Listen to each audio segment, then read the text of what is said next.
Hello everyone, good morning all of you. Welcome to maths वाला by Ranjit Verma. चलिए sir, आज basically आप question देखेंगे, क्वेश्चन नंबर 5 एक्सरसाइज 5.2 के। तो इसमें ध्यान से देखिएगा, लिखा हुआ है find the number of terms in 80। First question है 18 है, 15 एंड हाफ है, 13 है और इसके बाद -47 है। तो यहाँ पे 5 का सेकंड क्वेश्चन है। कल प्रीवियस वीडियो में हमने 5 के फर्स्ट पार्ट को कवर किया था। आगे के क्वेश्चन चालू करते हैं। तो आप यहाँ से फर्स्ट टर्म फाइंड आउट करेंगे, a1 बराबर a, दैट मीन्स 18 आ गया। इस तरीके से आप कॉमन डिफरेंस फाइंड आउट करेंगे a2 माइनस a1, क्योंकि आपको पहले ही कह रखा a बीज है। तो a2 माइनस a1 करेंगे। सर ये मिक्स फ्रैक्शन दिया गया है तो कोई दिक्कत नहीं। आप लिखेंगे 15 एंड हाफ माइनस क्या हो गया सर 18 हो गया।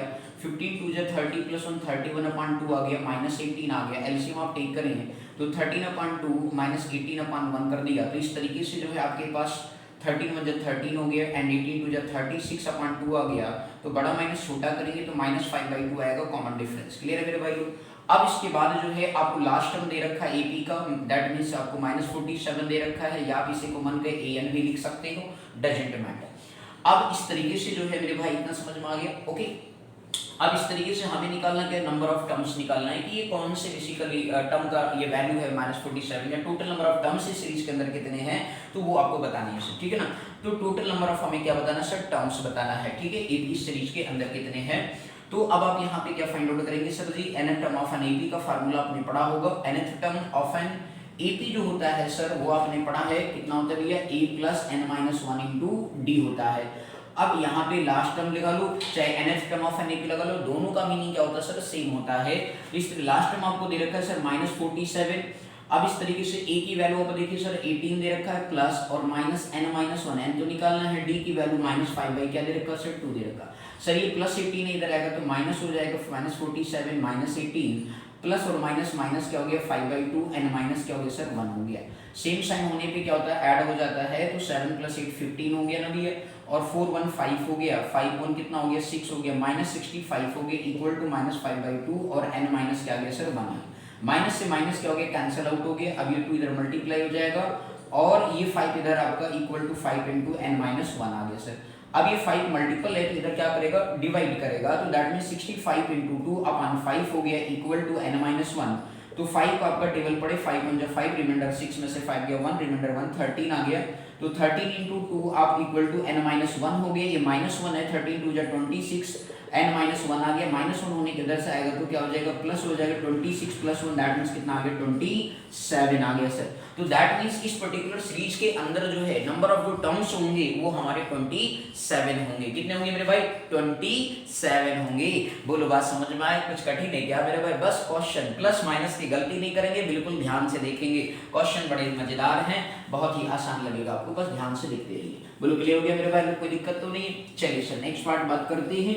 बहुत ही सरल सा क्वेश्चन है, उसमें आपसे ये कहा गया कि check whether -150 is a term of the AP. आपको एपी सीरीज दे रखा, क्वेश्चन नंबर 6 से। इस तरीके के क्वेश्चन 2 या 3 मार्क्स में पूछे जाते हैं बोर्ड में।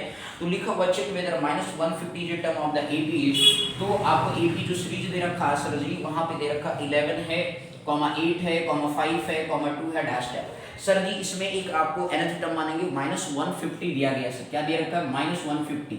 मतलब आपसे क्वेश्चन में ये पूछा करिए, चेक करके ये बताइए कि क्या -150 जो है इस पर्टिकुलर सीरीज का टर्म है या नहीं। देखो सर ये डिक्रीजिंग ऑर्डर है या नहीं, 11 8 5 2 मतलब आपका निगेटिव की तरफ जा रहा है, तो वो है या नहीं एक्चुअल में। तो हम चलिए इसे फाइंड आउट करते हैं। तो लास्ट सिलेक्ट करेंगे आप, a1 बराबर फर्स्ट टर्म हो गया 8, तो इस तरीके से आप राइट डाउन कर लेंगे सीरीज को। तो a1 बराबर a दैट मींस 11 हो गया। कॉमन डिफरेंस निकालेंगे, ये a1 है, ये a2 सेकंड टर्म माइनस क्या होता है सर, ये फर्स्ट टर्म होता है a2 माइनस a1 करेंगे। a2 आपके पास सर 8 दे रखा, -11 हो गया। बड़ा माइनस छोटा हमेशा करते हैं भैया डिफरेंट साइन पे, ये बात याद रखेंगे। साइन वही लगाते हैं जो आपका बेसिकली क्या होता है, नंबर बड़ा होता है। बोलो बस समझ में आया कि नहीं मेरे भाई लोग, बोलो क्लियर है। तो 11 में से 8 गया तो कितना आ गया, 3 आ गया, बट कैसा आ गया, निगेटिव आ गया। और ये आप जो दिया है कि ये टर्म है या नहीं, तो उसे आप nth टर्म मानेंगे, an मानेंगे -150। और फिर इस तरीके से हमें निकालना है कि n निकालना है सर, क्या निकालना है, n निकालना है सर, ठीक है। बोलो सर समझ में आ रहा है, ठीक है। अब nth term of an AP आपने पढ़ा है सर जी, क्या पढ़ा है मेरे भैया लोग, nth term of an AP जो आपने पढ़ा है सर वो a प्लस क्या पढ़ा है n-1 इंटू डी पढ़ा है। तो an बराबर जो है आपके पास ये वैल्यू बन गई सर जी। तो मेरे भैया an की वैल्यू दे रखा है -150, a की वैल्यू निकल गया है 11 और प्लस हो गया n-1 इंटू डी की वैल्यू दे रखा है -3। मेरे भाई बोलो क्लियर है कि नहीं, डी की वैल्यू कितनी है, -3 है। ओके सर, अब यहाँ पे देखो +11 भी इधर आएगा तो क्या हो जाएगा, माइनस हो जाएगा। तो -150 -11 इक्वल टू भैया प्लस और माइनस क्या होता है, माइनस होता है। तो इस तरीके से माइनस लिख लीजिए, 3 इंटू क्या हो गया n-1 हो गया। अब -150 और -11 सेम साइन है भैया, तो जुड़ जाएगा भाई। तो जुड़ गया तो कितना आ गया, 161 आ गया। और ये इक्वल टू -3 इंटू n- क्या हो गया, माइनस और माइनस क्या होता है, प्लस होता है। अब आप इसे सॉल्व करें तो इस तरीके से n-1 इज इक्वल टू क्या आ गया, 161/3 आ गया। अब मेरे भैया लोग जरा दर्शन करें तो ये सर जी आपका क्या है, फ्रैक्शन में आ गया। 3 के टेबल से कैंसिल आउट करना चाहिए या आपका मन करे सर जी तो मैं कहूंगा -1 उधर उसको भेज दीजिए। तो n बराबर क्या हो गया, 161/3 प्लस 1 हो गया। एलसीएम टेक करेंगे तो 161 3 1 जा 3 हो गया अपॉन 3 हो गया। तो दैट मींस कितना आ गया सर, 164/3 हो गया। अब देखो सर जी 3 की डिविजिबिलिटी रूल क्या कहती है कि ईच डिजिट का सम जो है ये मल्टीपल ऑफ 3 हो जाए तो वो आपका डिविजिबल होगा। तो 164 जो है 3 से डिवाइड नहीं हो रहा है क्योंकि 6 + 4 10 11 हो गया। 11 is not a multiple of 3, तो इसका मतलब है कि दैट इज ए फ्रैक्शन। तो आपने पढ़ा मतलब ये हो गया भैया n इज नेवर, मतलब number of term is not, this is not possible लिखेंगे। क्या लिखेंगे, दिस इज नॉट पॉसिबल। क्यों भैया पॉसिबल नहीं हो गया, क्योंकि नंबर ऑफ टर्म कभी फ्रैक्शन नहीं होता है। इसका मतलब हो गया कि number of term is not possible हो गया भैया। इसका मीनिंग हो गया कि hence -150 is not a term of that series, is not a term of that series लिख देंगे मेरे भैया लोग। बोलो आया समझ में, यानी कोई दिक्कत इसमें। तो इस तरीके से ये क्वेश्चन आपको मेरे भैया लोग करना होता है, बिल्कुल बिना परेशान हुए। समझ में आ गया। तो कभी कभी ऐसे भी चेक वेदर के नाम से आ जाता है, तो कभी कभी होता भी है और कभी कभी नहीं होता है, तो इसमें परेशान होने की जरूरत नहीं है। बोलो बात समझ में आ गया कि नहीं। तो चलिए सर एक अच्छा सा क्वेश्चन करते हैं, क्वेश्चन नंबर 7, जो बड़ा ही अच्छा क्वेश्चन है। बस आप ध्यान से देखेंगे, परेशान बिल्कुल नहीं होंगे, ठीक है ना मेरे भाई लोग। चलिए सब दर्शन करिए, बड़ा अच्छा सा क्वेश्चन आपके लिए ला रहे हैं, पसंदीदा क्वेश्चन, ठीक है। देखिए आपको यहाँ पे दिया है क्वेश्चन नंबर जो है 7 है, बोलिए 6 आ गया मेरे भाई, ठीक है। चलिए 7 नंबर देखिए लिखा है find the 31st term of an AP. आपको क्या करना है सर, 31st टर्म, 31st मतलब A31 की वैल्यू बतानी है, क्वेश्चन मार्क कर लेंगे सर। अब इसने कहा कि हुज भैया 11th टर्म इज 38, मतलब A11 आपको दे रखा है 38। बोलो क्लियर है, ये गिवन डेटा है सर। तो सबसे पहले जो वर्ड प्रॉब्लम एपी का क्वेश्चन रहे, तो जो डेटा गिवन है उसको आप राइट डाउन कर लीजिए और फिर इसके बाद क्वेश्चन की सॉल्विंग शुरू करें, ठीक है ना। अप्रोच आप शुरू करेंगे। एंड इन्होंने कहा भाई 16th टर्म जो है वो आपका दे रखा है 73, तो मींस आपका 16th जो टर्म है वो आपको क्वेश्चन में गिवन है 73 दे रखा है मेरे भाई लोग। अब आपको एक 31st टर्म निकालना है। बोलो सर समझ में आया कि नहीं। तो ये गिवन डेटा हो, बाकी सर इसको कैसे सॉल्व करेंगे, मैंने कहा कोई दिक्कत नहीं, आप सर चलिए ध्यान दीजिएगा। nth term of an AP हमें निकालना है 31st टर्म। अब 31st टर्म कब आएगा सर, जब हमें a और d पता होगा। तो उसके लिए इन्होंने दो कंडीशन दे दिया गया है सर। अब उस दो कंडीशन से जो है हम a और d की वैल्यू को फाइंड आउट करेंगे और फिर nth टर्म का फार्मूला अप्लाई करके a 31st टर्म की वैल्यू को क्या करेंगे, ऑब्टेन कर लेंगे सर। बोलो बात समझ में आया कि ठीक। तो चलिए nth term of an AP के बारे में हम बात करें तो इस तरीके से क्या होता है मेरे भैया लोग, a + n-1 इंटू क्या होता है सर, d होता है। अब यहाँ पे an मतलब 11 है सर जी, तो a n की वैल्यू 11 है, a प्लस कितना हो गया 11 - 1 इंटू क्या आ गया सर d, तो ये बन गया सर a + 10d और इसकी वैल्यू देखिए 11 की कितनी है 38 है, तो इसे आप मानेंगे इक्वेशन नंबर 1। बोलो मेरे भाई लोग क्लियर है। अब इसके बाद जो है A16 करना है सर, तो n इस फार्मूले में एक ही बार फार्मूले लिखना, बार बार नहीं लिखना मेरे दोस्त लोग, कोई जरूरत नहीं, ठीक है ना, टाइम बर्बाद होगा।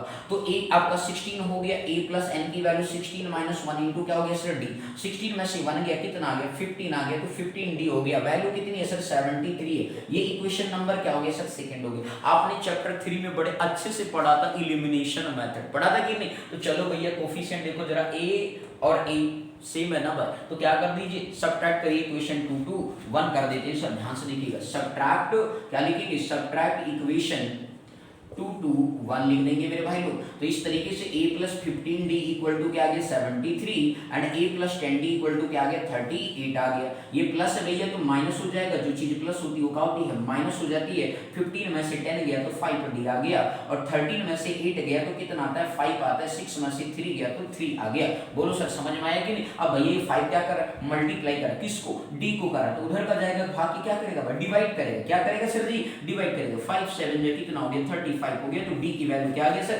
7 आ गया। बोलो सर समझ में। Put the value of d in any equation, चाहे 1 में पुट कर दो चाहे 2 में पुट कर दो मेरे भाई लोग। बोलो क्लियर है। तो आप लिखेंगे put the value of d in equation number में क्या रखेंगे फर्स्ट में, चलो भाई आपकी मर्जी है फर्स्ट में रख देते हैं। तो a प्लस हो गया 10d तो 10 इंटू d जरा देखो भैया 7 है 7 इक्वल टू 38 आ गया। तो a प्लस 10 7 जा कितना होता है 70 बराबर कितना हो गया 38 हो गया। प्लस भैया उधर जाएगा तो माइनस हो जाएगा 38 माइनस 70। अब देखो भैया अब बड़ा माइनस छोटा तो 10 में से 8 जाएगा तो कितना आएगा भैया 10 में से 8 गया तो 10 में से 8 गया तो 2 आया और 6 में से 3 गया तो 3 बट माइनस 8 का फर्स्ट टर्म कितना आ गया माइनस 32 आता है। इसमें परेशान होने की जरूरत नहीं है भाई, जो आया है सबको सामान्य है। बोलो क्लियर है नहीं। अब आपको क्या निकलना है 31 टर्म को ब्रेक करिए a31 तो a प्लस क्या हो जाएगा फार्मूले में पुट करिए n की वैल्यू 31 माइनस 1 इंटू डी 31 का मतलब नंबर ऑफ टर्म 31 ठीक है ना भाई। अब इस तरीके से a की वैल्यू पुट करिए माइनस 32 प्लस आपका कितना हो जाएगा 30 और d की वैल्यू कितनी है सर जी देखिए पिक्चर में 7 दे रखा है तो माइनस 32 प्लस 7 3 जा 210 आ गया भैया लो। तो 10 में से 2 गया तो 8 आ गया और ये बचा कितना सर जी 0 बचा भाई। तो फिर से अगेन 10 में से 3 गया तो कितना आ गया 7 आ गया तो ये हो गया 178 आ गया पॉजिटिव का। तो a31 टर्म जो आपके पास वैल्यू निकल करके आई है सर यहाँ पे ध्यान से देख लीजिए आपका बेसिकली जो है ये 12 कर दिया तो 10 हो गया 10 में से 2 गया 8 आ गया अब ये 0 हो गया ठीक है ना भाई। तो पड़ोसी ने उधार दे दिया तो आपके पास कितना हो गया सर जी 10 आपका अगेन 10 में से 3 गया तो 7 आ गया। अब बचा क्या 1 तो 1 हो गया 70। बोलो क्लियर है मेरे भाई कोई दिक्कत तो नहीं है। तो ये थे क्वेश्चन नंबर 7। तो आज के लिए बस सर जी हमें कहीं जाना है तो इस वजह से आज की इस वीडियो को यहीं पे रोकते हैं सर। नेक्स्ट वीडियो में मिलते हैं आपसे। Thank you so much for watching this my video. Thank you.